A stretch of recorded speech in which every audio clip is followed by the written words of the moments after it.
मिथाली राज। तो वो रिटायर हुई, बड़ा लंबा चौड़ा उनका करियर रहा, बड़े उनके नाम कीर्तिमान है।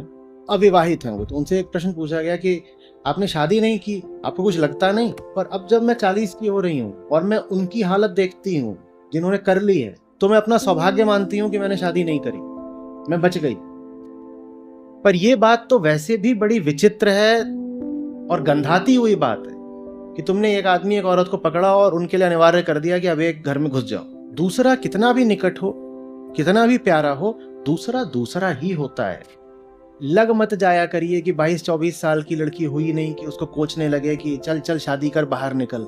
पीछे पड़े हो उसके, निकल बाहर, निकल बाहर, निकल बाहर। जैसे मेरी भी बहन है, वो जैसे आपने बोला ना कि घर पे वो 2 दिन 4 दिन भी आ जाती है ना, तो उन्हें ऐसा लगता है कि किसी पराये का सामान छू रही हैं या सामान ले रही हैं। नहीं, उसकी बहुत बड़ी वजह दहेज है।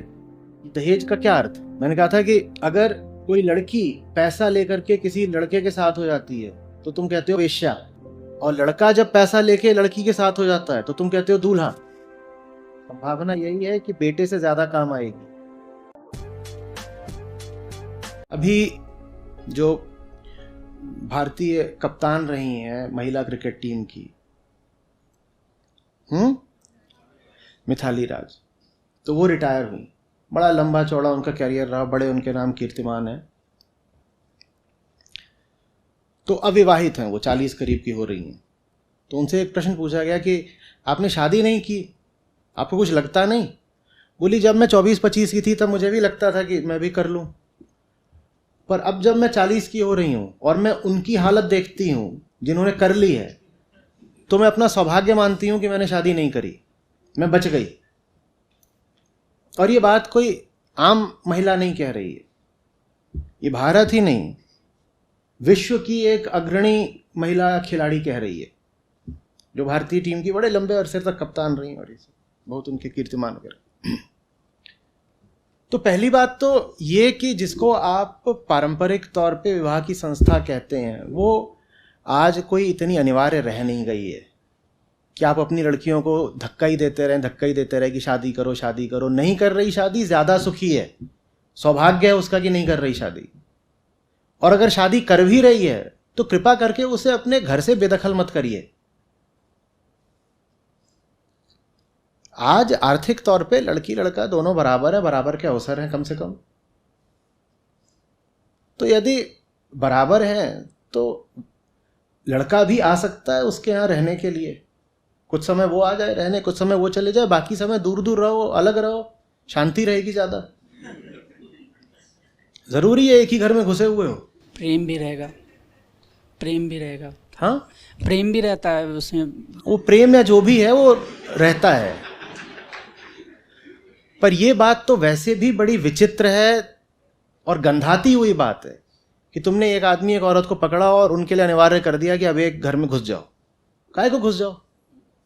और वो भी उनके लिए अनिवार्य कर दिया कि एक ही कमरे में रहना है। क्यों रहना है? क्यों रहना है? अपना अपना अलग अलग ठिकाना रखो, जब लगे कि मिलना है तो मिल लो, नहीं तो ठिकाने अपने अलग अलग ही रखो। बहुत ज्यादा दुनिया में कलह और क्लेश बच जाएगा अगर ये छोटी सी बात जवान लोग समझ लें। तुम्हारी निजता का बहुत मूल्य होता है।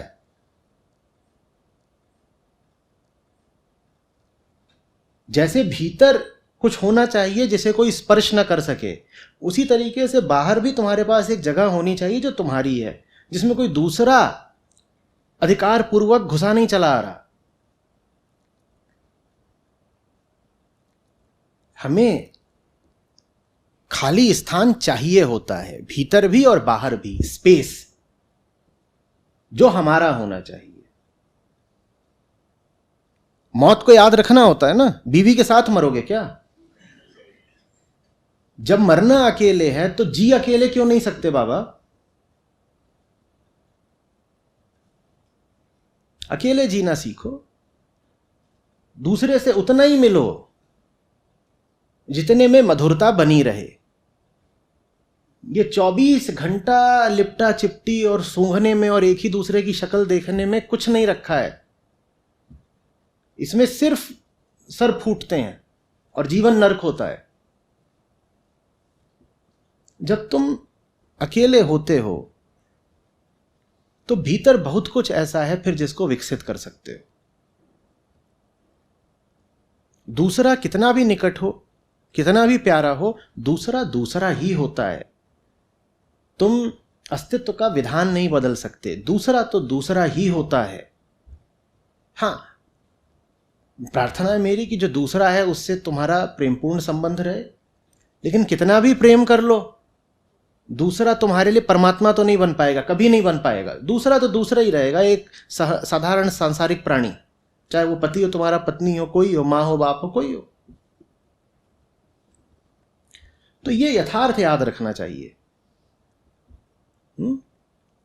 जितने अभिभावक बैठे हैं उनसे निवेदन करूंगा, लग मत जाया करिए कि 22-24 साल की लड़की हुई नहीं कि उसको कोचने लगे कि चल चल शादी कर, बाहर निकल। कितनी अपमानजनक बात है ना। पीछे पड़े हो उसके, निकल बाहर, निकल बाहर, निकल बाहर, जैसे चेकआउट टाइम हो गया उसका और उसने अभी भाड़ा नहीं दिया है। होटलों में करते हैं, पहले तो बड़ी विनम्रता से पूछेंगे, फिर 1 घंटे बाद थोड़ी कम विनम्रता से, फिर उसके बाद सीधे दरवाजे पे दस्तक होगी, सर लगेज।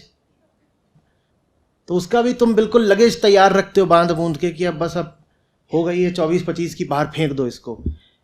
तुमने ही पैदा किया है और कहते हो कि प्रेम है, तुम्हारी बेटी है, काहे को उसको फेंकने को तैयार बैठे हो?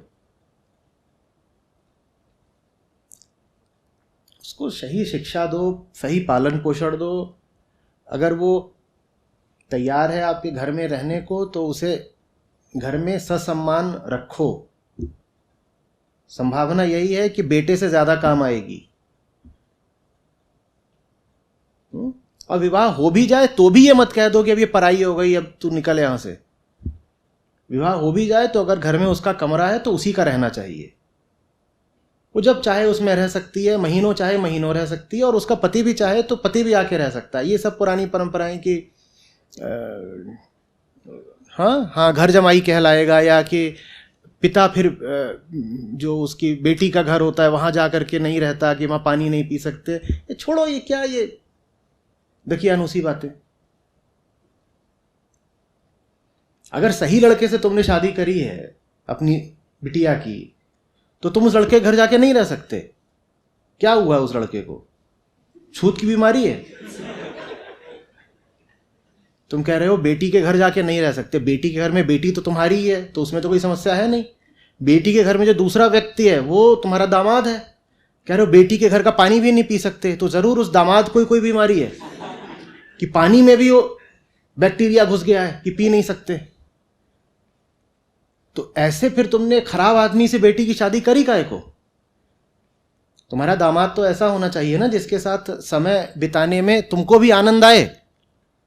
तो उसके घर क्यों नहीं जा सकते? वो तुम्हारे घर क्यों नहीं आ सकता? रह क्यों नहीं सकता? महीनों क्यों नहीं रह सकता?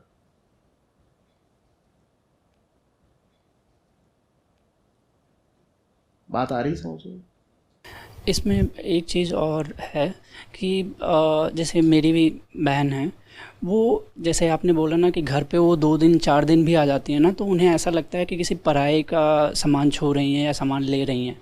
कुछ भी सामान अगर जो उन्हें वैसे भी लेना होता है तो पूछ के लेती हैं। नहीं, उसकी बहुत बड़ी वजह दहेज है। वो इतना सारा दहेज पहले चला गया होता है उसके साथ कि उसको भी पता होता है कि अब जो बचा है वो भाइयों का है, उस पर मैं हाथ कैसे लगाऊं। वो इतना सारा लेके गई है कि वापस आती है, कहती है अब थोड़ा बहुत बचा है घर में, बाकी तो घर लुट गया पूरा। अब जो बचा है उसको भी कैसे छू दूं? तो उसको भीतर से अपराध भाव आ जाता है। ये दहेज वगैरह क्या मतलब, मैं समझ ही नहीं पा रहा हूँ। दहेज का मतलब क्या हो? आज दहेज का क्या अर्थ है? एक समय पे जानते हो दहेज का एक अर्थ होता भी था। तब ये होता था कि ये जो लड़की है ये कोई फैक्टर ऑफ प्रोडक्शन तो है नहीं इकोनॉमी में, ठीक? ये घर देखती है बस, और उसके बाद संतानें जनती है। तो अभी तक हम इसको खिलाते थे।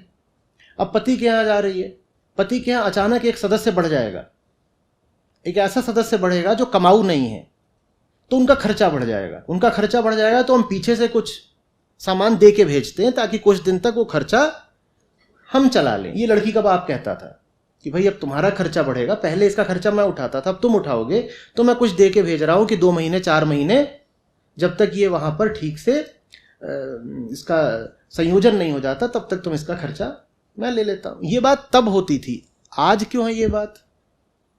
ये दहेज का क्या अर्थ है? बल्कि बहुत अपमान की बात है ना। मैंने पूछा था एक बार, मैंने कहा था कि अगर कोई लड़की पैसा लेकर के किसी लड़के के साथ हो जाती है तो तुम कहते हो वेश्या, और लड़का जब पैसा लेके लड़की के साथ हो जाता है तो तुम कहते हो दूल्हा। ये बात कैसे ठीक है? तो बड़े अपमान की बात है कि ये तुम शादी कर रहे हो और उसके लिए कहो कि मुझे पैसा चाहिए। आचार्य जी, एक और थोड़ा सा पूछना चाह रहा हूँ मैं, मतलब उसमें ऐसा है, लड़की जैसे ही एक समझदार उस पे आती है तो उसके दिमाग में ये एक तरह से प्रेशर बनता जाता है कि उसकी शादी होगी, उसे बाहर जाना है। ये प्रेशर 14 से लेकर के एक तरह से 25 साल तक उसके अंदर एकदम बम की तरह से एकदम प्रेशर की तरह फूटता रहता है। वो उस घर, जिस घर में वो रहती है, वो साइकोलॉजी मतलब मानसिक तौर पे वो अपना घर जैसे मानते ही नहीं है। उनके ऊपर जैसे अजीब सा, मैंने कई लोगों की वो परिस्थितियाँ ये सब है, लेकिन ये सब अगर माँ बाप जागरूक हों तो तुरंत बदल भी जाता है। ये सब ज़्यादा अभी भी उन्हीं घरों में पाया जाता है जहाँ माँ बाप भी एकदम सोए किस्म के हैं, अंधेरे में जीने वाले। बहुत बड़ी तादाद में अब ऐसे जागरूक घर निकल के आ रहे हैं जहाँ बेटियों को सम्मान भी है, आगे बढ़ने के पर्याप्त अवसर भी हैं, और जहाँ बेटियाँ पराया नहीं अनुभव करती। ऐसे भी घर अब बहुत हैं। धन्यवाद आचार्य जी।